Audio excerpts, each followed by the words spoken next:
الحمدللہ۔ میرے محترم بھائی اور دوستوں،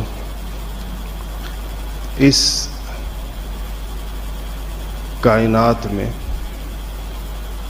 سب سے افضل ترین کام، سب سے اونچا کام وہ انسانوں کو حقیقی معنوں میں اللہ کا بندہ بنانے والا کام ہے۔ یعنی اللہ جل شانہ کس قسم کے انسان چاہتے ہیں، یا اللہ جل شانہ انسان سے کیا مطالبات فرماتے ہیں کہ اس کو کیسا ہونا چاہیے، اس عمل میں انسانوں کی مدد کرنا، ان کی تربیت کرنا، ان کی اصلاح کرنا، ان کا تزکیہ کرنا، ان کو وہ اخلاق سکھانا، وہ عبادات سکھانا، وہ معاملات سکھانا اور وہ کردار سکھانا، یہ اس کائنات کا سب سے افضل ترین کام ہے۔ اسی لیے انبیاء علیہ الصلوۃ والسلام یہی کام کیا کرتے تھے۔ نبی جتنے دنیا میں آتے تھے وہ ان کا بنیادی اور مرکزی کام یہی ہوتا تھا۔ اب اس کام کے کرنے کے دو تین طریقے ہو سکتے ہیں، آج کی دنیا بھی اس کو مانتی ہے اور اس کے لیے کئی طریقے تجویز کرتی ہے۔ ایک طریقہ یہ ہو سکتا ہے کہ اس موضوع پر، یعنی ان اچھے اخلاق پر، اچھے کردار پر، اچھے رویوں پر، خالق کائنات کے ساتھ ایک اچھے تعلق پر، دنیا میں رہنے کے ایک صحیح طریقے پر، یا دنیا میں رہ کر اپنی آخرت بنانے کے لیے کتابیں لکھی جائیں، مضامین لکھے جائیں اور تقریریں کی جائیں، بیانات کیے جائیں، لوگوں کو زبانی سمجھایا جائے یا لکھ کر سمجھایا جائے، یہ ساری صورتیں ممکن ہیں اور دنیا میں اس طریقے سے بہت ساری تعلیم ہوتی ہے۔ تعلیم کے کتنے سارے طریقے ہیں، لیکن اب آج کل تو ایک تعلیم کا اور مختصر طریقہ نکل آیا ہے کہ لوگ کلاس روم کی ضرورت محسوس نہیں کرتے، آن لائن ایجوکیشن ہو رہی ہے، لیکچرز ریکارڈ کر کے اپلوڈ کر دیے جاتے ہیں، لوگ اس کو سن لیتے ہیں۔ بڑا مقبول ذریعہ تعلیم ہے، بڑی بڑی یونیورسٹیاں اس ذریعے سے تعلیم دے رہی ہیں۔ آپ ان کے لیکچر سن لیں، آن لائن امتحانات دے دیں، آپ کو ڈگریاں مل جاتی ہیں۔ پاکستان میں رہ کر لوگ امریکہ اور برطانیہ کی یونیورسٹیوں سے ڈگریاں لے رہے ہیں۔ تو ایک طرز تعلیم ہے، دنیا میں پہلے بھی تھا، اور دنیا میں بڑے مشہور فلسفی جب دنیا میں تعلیم کا آغاز ہوا تو وہ آئے اور انہوں نے اپنے فلسفے یا اپنے خیالات یا اپنے افکار پیش کیے کہ دنیا میں کیسے رہنا چاہیے انسانوں۔ چند سوالات ہیں جن کے جواب دینے کی سب نے کوشش کی کہ انسان کو کیوں پیدا کیا گیا ہے، انسان کا مقصد کیا ہے، اچھے طریقے سے رہ کیسے سکتا ہے، ایک اچھا معاشرہ کیسے وجود میں آ سکتا ہے۔ ان چیزوں پر سب نے اپنے خیالات کا اظہار کیا، لیکن اس تعلیم کے لیے انبیاء علیہ الصلوۃ والسلام کو اللہ جل شانہ نے سب سے مؤثر ترین، افیکٹو، سب سے زیادہ موسٹ افیکٹو طریقہ جو ہے وہ اللہ جل شانہ نے انبیاء کے لیے یہ پسند فرمایا اور یہ تجویز فرمایا کہ نبی خود اپنی تعلیم کا ایک جیتا جاگتا ثبوت بن کر سامنے ہوں گے۔ یعنی ان کی تعلیم کے سب سے زیادہ اثرات ان کی اپنی زندگی پر ہوں گے۔ جیسے ہم دنیا کی تعلیم میں دیکھتے ہیں کہ بعض اوقات ایک شخص ایک تعلیم یا ایک تعلیمات کا کوئی خاص قسم کا ایک سیٹ ہے اس کے پاس، لیکن وہ خود اس پر عمل نہیں کرتا۔ مثلا ڈاکٹر صاحب کے پاس آپ جائیں تو وہ آپ کو سگریٹ نوشی کے بہت سارے نقصانات بتائیں گے، لیکن آپ دیکھیں گے کہ ان کی دراز میں سگریٹ رکھا ہوا ہے اور وہ پیتے ہیں مثال کے طور پر۔ اور اسی طرح آپ کسی بہت اچھے جس کو کہنا چاہیے انجینئر، کوئی آرکیٹیکٹ ہے، دنیا جہان کو چیزیں بنا کر دیتا ہے، لیکن ضروری نہیں کہ اس کے اپنے گھر کا نقشہ اور اس کی اپنی چیزیں درست۔ اردو کا تو محاورہ ہے کہ درزی کے کپڑے پھٹے ہوئے ہوتے ہیں اور موچی کے جوتے جو ہے وہ سلے ہوئے نہیں ہوتے. تو اپنے فن کا انسان کے اپنے اوپر اس کا اثر کیا ہے؟ یا ہمارے ہاں آپ سنتے رہتے ہوں گے کہ جن لوگوں کے ذمے قانون کی پاسداری ہے وہ قانون کے نمائندے ہوتے ہیں اور سب سے زیادہ قانون شکنی وہ کر رہے ہوتے ہیں. اپنی تعلیمات کے خلاف چلنا، اس سے ظاہر بات ہے کہ وہ بندہ جب اس تعلیم کو بیان کرتا ہے تو اس کی تاثیر ختم ہو جاتی ہے، لوگوں میں اس کا اثر نہیں آتا. انبیاء علیہ الصلوۃ والسلام کے ہاں قطعاً یہ ترتیب نہیں تھی. وہ جو کہتے تھے یا جو تعلیم لے کر آتے تھے وہ خود اس کا سب سے بڑا نمونہ اور اس کا ایک بہت بڑی مثال ہوا کرتے تھے. اور اللہ جل شانہ نے تمام نبیوں کو یہ کمالات عطا فرمائے تھے. ہمیں قرآن میں کہا گیا کہ لا نفرق بین احد من رسل، ہم اللہ تعالیٰ کے سارے نبیوں میں سے کسی میں عظمت اور توقیر اور عزت اور تقدیس کے اعتبار سے فرق نہیں کرتے، ہم سب کو ایک جیسا سمجھتے ہیں. مگر ایسا ہوا کہ باقی انبیاء علیہم الصلوۃ والسلام کی تعلیمات چونکہ ایک محدود وقت کے لیے تھیں تو ان کی حفاظت بھی ایک محدود وقت تک کے لیے کی گئی. جب تک وہ ریلیونٹ تھیں، جب تک ان کی اس تعلیم کو چلنا تھا، اس کتاب کو چلنا تھا، اس شریعت کو چلنا تھا. جب اگلا کوئی نبی آیا یا اگلی کوئی کتاب آئی یا اگلی کوئی شریعت آئی تو ظاہر بات ہے کہ پچھلی منسوخ ہو گئی. جب پچھلی منسوخ ہو گئی تو اس کو معاشرے میں زندہ اور باقی رکھنے کی ضرورت نہیں رہی باقی. تو اللہ تعالیٰ کی طرف سے اس کا بندوبست بھی نہیں کیا گیا، اس کا اہتمام بھی نہیں کیا گیا، اور نہ یہ کہا گیا کہ ان میں سے ہر چیز جو ہے وہ محفوظ رہے گی. جو لوگ پڑھنے لکھنے کی دنیا سے تعلق رکھتے ہیں وہ اس بات کو جانتے ہیں کہ گزشتہ انبیاء علیہ الصلوۃ والسلام کی زندگیوں کا جو خاکہ موجود قرآن کے علاوہ تورات میں یا انجیل میں یا زبور میں تحریف شدہ کتابوں میں یا ویسے ان کے اوپر کسی نے کوئی ریسرچ کی ہو، کوئی تحقیق کی ہو، تو جو خاکہ موجود ہے دنیا کے پاس ہمارے بھی سامنے ہے، ان نبیوں کے نام لیواؤں کے بھی سامنے ہے، یعنی یہود و نصارہ کے بھی سامنے ہے. وہ جو موجود جو کنٹینٹ ہے، جو مواد ہے، وہ انتہائی ناکافی ہے. اس سے کوئی انسان بھی اپنی زندگی کا رخ نہیں متعین کر سکتا. سیدنا عیسیٰ علی نبینا وعلیہ الصلوۃ والسلام کی زندگی کا اگر آپ خلاصہ دیکھیں گے اور عیسائیت کے مراجع اور مصادر سے دیکھیں گے، عیسائیت کی جو ریفرنس بکس ہیں ادھر سے دیکھیں گے، تو اس میں آپ کو کچھ اخلاقی پہلو ان کی تعلیمات کے نظر آئیں گے. مثلا یہ کہ وہ بڑے عفو درگزر ہے، معافی ہے، خدمت خلق ہے. اور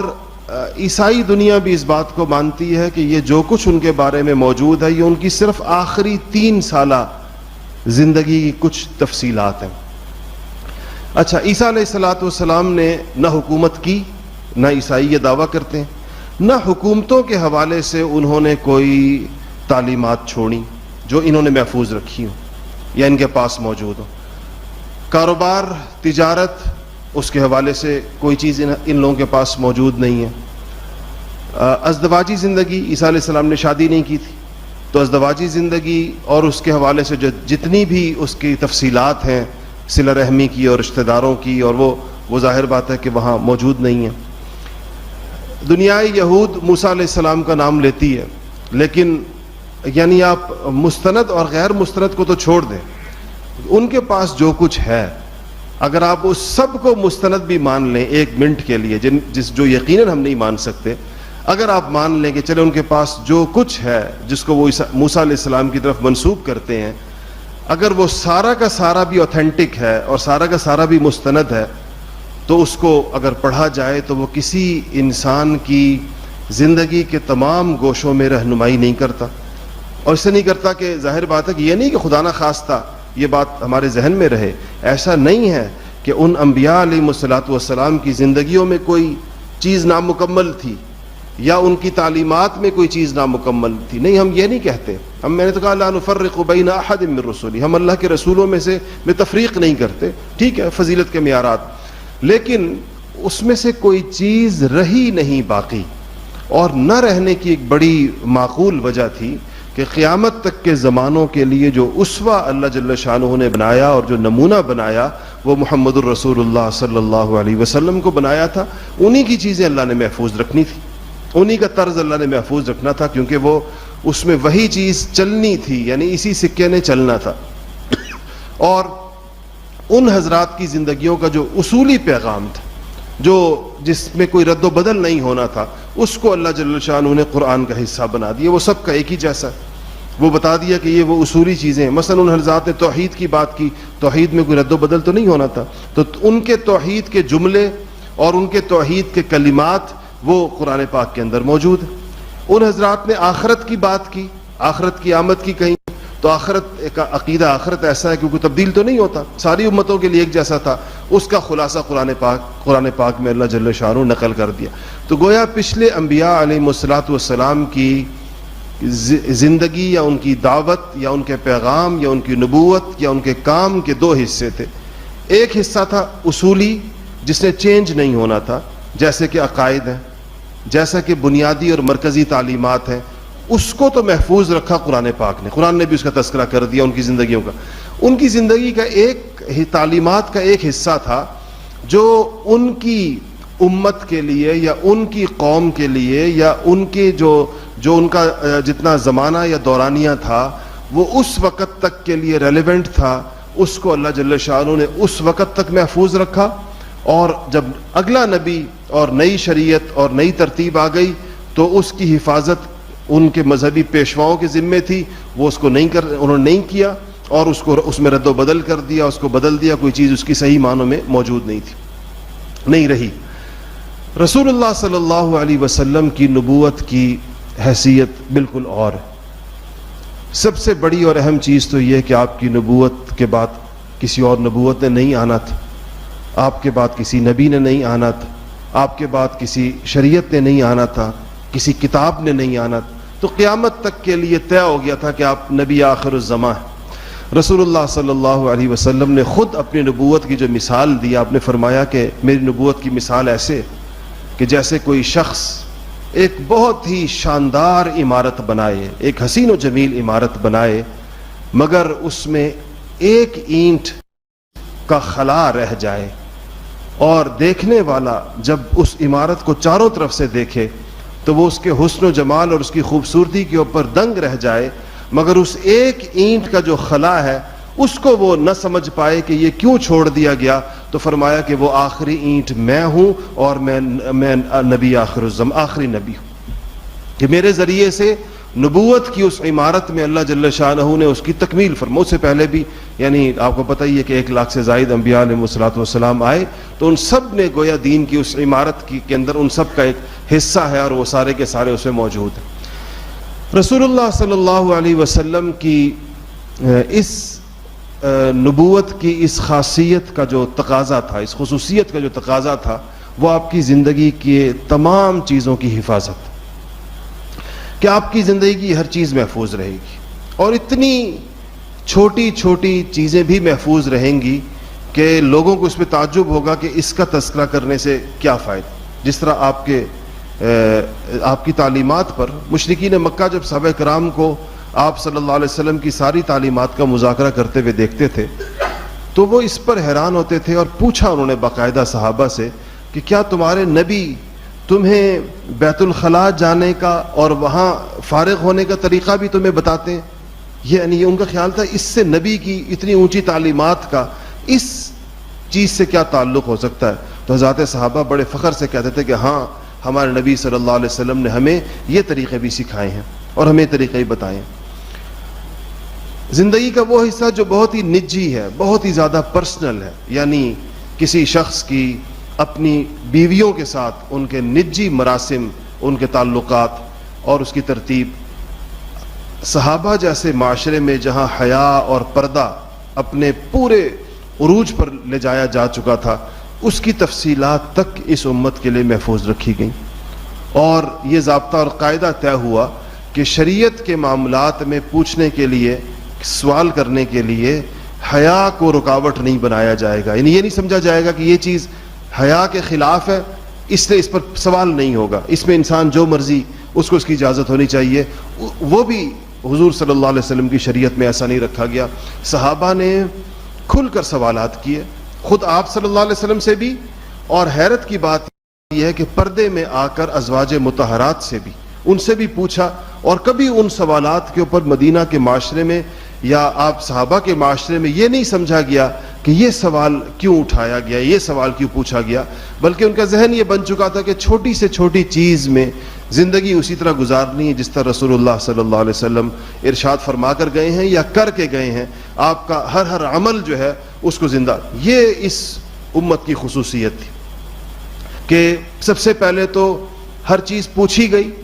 اور ہر چیز پر سوال ہوا۔ آپ صلی اللہ علیہ وسلم کو اللہ جل شانہ نے عجیب 23 سالہ زندگی میں ایک عجیب مختلف حالات سے گزارا، مختلف کاموں کے ذریعے سے، مختلف چیزوں کے ذریعے سے، کہ اس میں اس قدر ڈائیورسٹی ہے، اتنا تنوع ہے کہ انسان حیران ہو جاتا ہے کہ آپ صلی اللہ علیہ وسلم پر مکہ میں وہ زمانہ بھی ہے کہ آپ اپنے ایک رفیق کے ساتھ، ایک کو اپنے ساتھ لے کر اور ایک کو اپنے بستر پر لٹا کر مکہ مکرمہ سے اس لیے جا رہے ہیں، اس لیے ہجرت فرما رہے ہیں کہ آپ پر اس شہر میں عرصہ حیات تنگ کر دیا گیا، آپ کو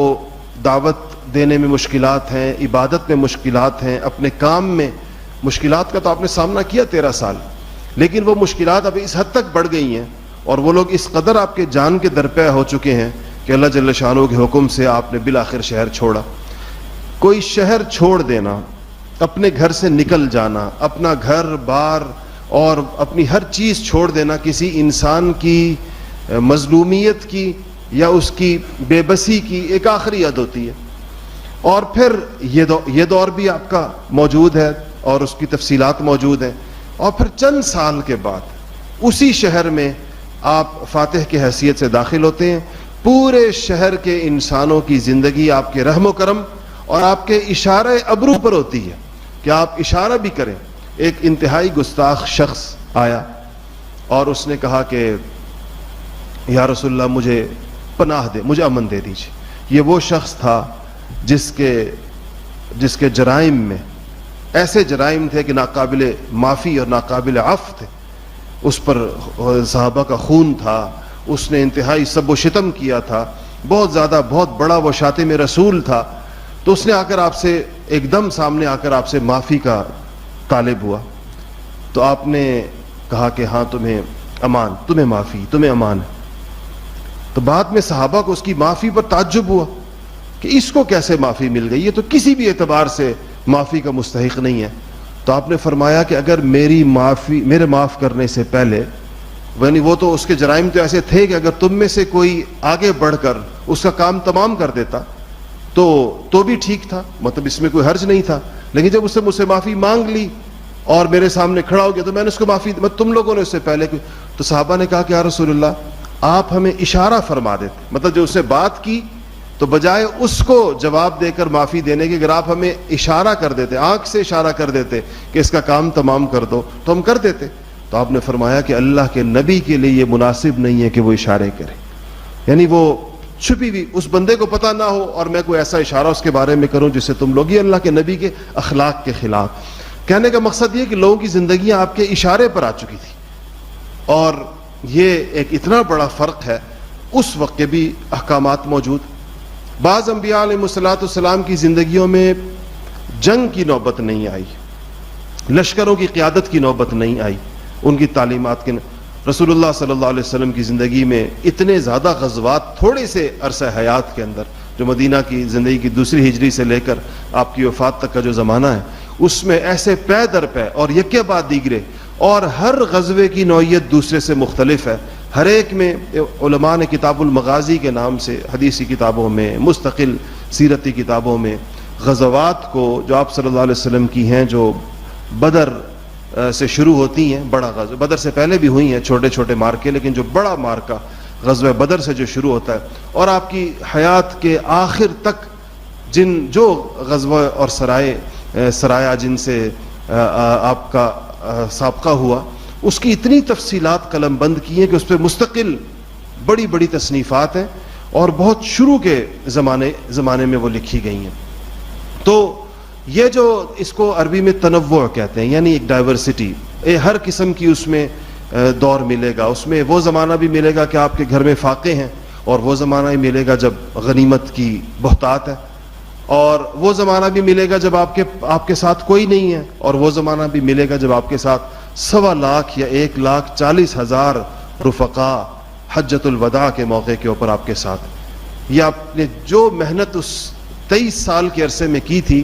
اور جو انسان تیار کیے تھے، وہ سارے کے سارے اس حجۃ الوداع کے موقع پر آپ کے سامنے موجود تھے. اسی لیے اس موقع پر آپ نے اپنا وہ مارکۃ الآراء خطبہ ارشاد فرمایا، جس کو انسانیت کا سب سے بنیادی اور بڑا چارٹر قرار دیا جاتا ہے، جس میں آپ نے کچھ اصولی چیزیں بیان فرمائیں. کئی موقع ملا تو اس کے اوپر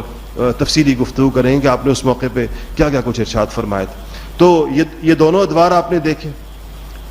اسی طرح آپ نے ہجرت بھی دیکھی اور آپ نے فتح بھی دیکھی. آپ نے غزوات میں فتح بھی دیکھی اور اس میں ایک ظاہری شکست کے اسباب بھی دیکھے. آپ نے خود اقدام بھی دیکھا اور اپنے اوپر ہونے والے اقدامات جو آپ کے اوپر لوگ آئے مختلف طریقوں کے ساتھ، اس کو بھی آپ نے دیکھا. بادشاہوں کے ساتھ مراسم، تعلقات، ان کو خطوط، ان کی طرف سے جوابات یا ان کو ہدایہ اور ان کی طرف سے ہدایہ، پوری سفارتکاری کا ایک مکمل مربوط نظام آپ کی زندگی میں چلا اور آپ نے اس کو بھی دیکھا. سوسائٹی میں جو نچلے طبقات سمجھے جاتے تھے ان کے ساتھ بھی آپ کا معاملہ آیا، اور سرداران قریش کے ساتھ بھی آپ کا معاملہ آیا. خواتین کے لیے بھی، اور ان کو مسلمانوں کی زندگیوں میں ان کا جو ایک رول ہے اس کو جس طریقے کے ساتھ آپ نے انٹیگریٹ کیا وہ بھی سامنے آیا. اور اس زمانے میں جو سوسائٹی میں ان کی حیثیت تھی اس کی تصویر بھی پوری کی پوری حدیث اور سیرت کی کتابوں میں موجود ہے. یہ جو ایک پورا نظام حیات ہے آپ کا، جس کا آغاز آپ کی پیدائش سے ایک طرح سے ہوتا ہے، کیونکہ آپ کی پیدائش اور اس کے بعد کے بہت سارے واقعات کا تعلق، اگرچہ وہی نہیں آئی تھی لیکن اس کا تعلق آپ کے پیغام کے ساتھ تھا. اس پوری زندگی کو ہم لوگ سیرت کہتے ہیں. ہم کہتے ہیں یہ رسول اللہ صلی اللہ علیہ وسلم کی سیرت ہے، بایوگرافی ہے، سیرت النبی ہے. اور اس پر اتنا کام ہوا ہے، اس قدر تصانیف لکھی گئی ہیں، اور ہر طریقے سے اس کے ایک ایک پہلو کے اوپر. اب میں اس دن ایک اپنی لائبریری میں ہی دیکھ رہا تھا کہ نبوت کے بعد کی زندگی تو یقیناً بڑی اہم ہے، نبوت سے پہلے کے جو 40 سال ہیں اس پر مستقل کتابیں لکھی گئی ہیں کہ پہلے نبوت ملنے سے پہلے آپ کے کام کیا ہوتے تھے، آپ نے کیا کیا کچھ کیا، آپ کا بچپن کیسے گزرا. اس بچپن میں جو واقعات بعض پیش آئے، مثال کے طور پر آپ کے بچپن میں ایک واقعہ آتا ہے کہ آپ کا سینہ مبارک چاک کیا گیا، فرشتے آسمان سے آئے اور انہوں نے آپ کو لٹایا. ایک دفعہ حضرت آپ کی جو دائی صاحبہ تھی حلیمہ سعدیہ رضی اللہ عنہا، ایک دفعہ ان کے ہاں، اس کے بعد بھی بعض سیرت نگاروں نے لکھا ہے کم سے کم 4 دفعہ زندگی کے مختلف ادوار میں. تو اس کی بچپن میں اس کی حکمت کیا ہو سکتی تھی، اور وہ جو کہا انہوں نے کہ یہ ایک طرح کی سرجری تھی، کیونکہ جو حدیث میں آتا ہے تو پتہ چلتا ہے کہ انہوں نے جب سینہ چاک کیا تو اس میں سے کچھ چیز نکال کر، ایک لوتھڑا نکال کر باہر پھینکا فرشتوں نے، اور اس کے بعد پھر اس کو دوبارہ سیا. تو اس کا کیا اس سے کیا رسول اللہ صلی اللہ علیہ وسلم کے بچپن میں اس واقعے کا آپ کی زندگی پر کیا اثر ہونا تھا. اور اس میں جو لفظ آتا ہے وہ یہ کہ یہ شیطان کا حصہ ہوا، یعنی کہ ایک مادہ، شر کا مادہ بظاہر حدیث کے الفاظ سے لگتا ہے. تو کیا شر کا مادہ کوئی ایسی چیز ہے انسان کے اندر کہ جس کو سرجری کے ذریعے ریموو کیا جا سکتا ہے؟ اگر اس طرح ہوتا پھر تو سارے انسان یہ سرجری کروا لیں اور ہر ایک میں سے شر نکل جائے گا اور وہ خیر کا مجموعہ بن جائے گا. تو یہ جو چیزیں صحیح احادیث میں اور حدیث کی صحیح کتابوں میں اس کی درست توجیحات کیا ہیں، اس کی وجوہات کیا ہیں، اس کا آپ کی زندگی میں اثر کیا پڑتا ہے، یہ سارا مضمون اور یہ ساری تفصیلات تعلق رکھتی ہیں سیرت النبی کے ساتھ. اس سے یہ صرف کوئی ہسٹوریکل اور تاریخی چیزیں نہیں ہوتی کہ اس سے آپ کو تاریخ معلوم ہو جاتی ہے. اس میں جو سب سے اہم ترین چیز معلوم ہوتی ہے وہ یہ کہ آپ کے سامنے ایک عملی نمونہ اپنے تمام احوال کے ساتھ سامنے آ جاتا ہے، اور جو سارے آ جاتا ہے تو آپ پر بھی زندگی مختلف ادوار آتے ہیں. دیکھیں آپ نے جوانی گزاری کہ کچھ جوانی سے گزر رہے ہیں، آپ نے اچھے حالات بھی دیکھے ہوں گے، برے حالات بھی دیکھے ہوں گے، ہر قسم کے انسان پر حالات. وَتِلْكَ الْأَيَّامُ نُدَاوِلُهَا بَيْنَ النَّاسِ، قرآن کہتا ہے لوگوں کے اوپر ہم حالات کو الٹتے پھیرتے رہتے ہیں، حالات بدلتے رہتے ہیں لوگوں کے. تو ہر قسم کے حالات جس سے بھی انسان گزر رہا ہو، اس کے سامنے رسول اللہ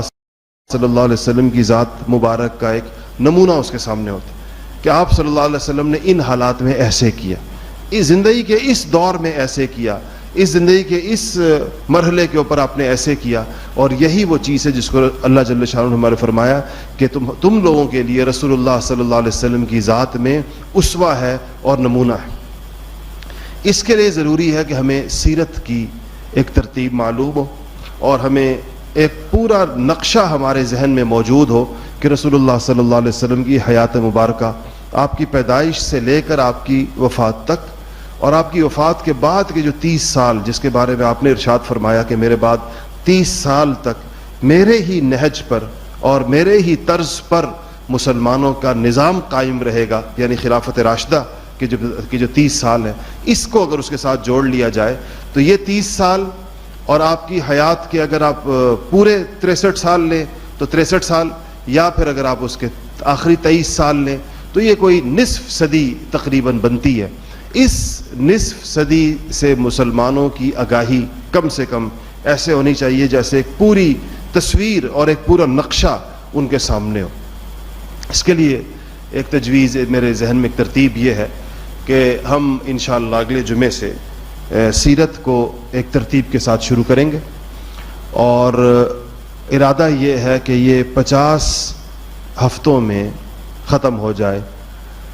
ایک سال میں 52 ہفتے ہوتے ہیں، تو اگر 50 ہفتوں میں 50 لیکچرز میں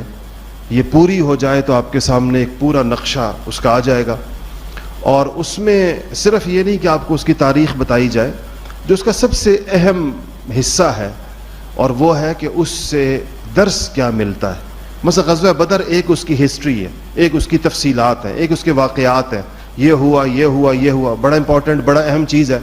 غزوہ بدر کا سبق کیا نکلا، اس سے مسلمانوں کے لیے قرآن کی اتنی آیتوں کے اندر اس کا ذکر ہے، اتنی صورتوں میں اس کا ذکر ہے، اتنا بڑا حصہ قرآن شریف کا غزوہ بدر کے واقعات پر ہے. تو یقیناً اس کے لیے قیامت تک کے انسانوں کے لیے اس میں کچھ نکات جو بالکل کیٹیگوریکلی جن کو الگ کیا جا سکتا ہے کہ غزوہ بدر سے ایک یہ بات پتہ چلی، دوسری یہ چلی، تیسری یہ چلی، چوتھی یہ چلی. یہ اس کے ساتھ اگر ہر چیز کے ساتھ ہجرت ہے، واقعہ کہ ہجرت کا اپنی جگہ ہے، ہجرت کا درس کیا ہے، غزوہ احد اور بدر کی صورتحال ایک دوسرے سے بالکل مختلف ہے، تو دونوں کا پیغام کیا ہے اپنی اپنی جگہ پر، اس قسم کے حالات میں کیا کیا جاتا ہے.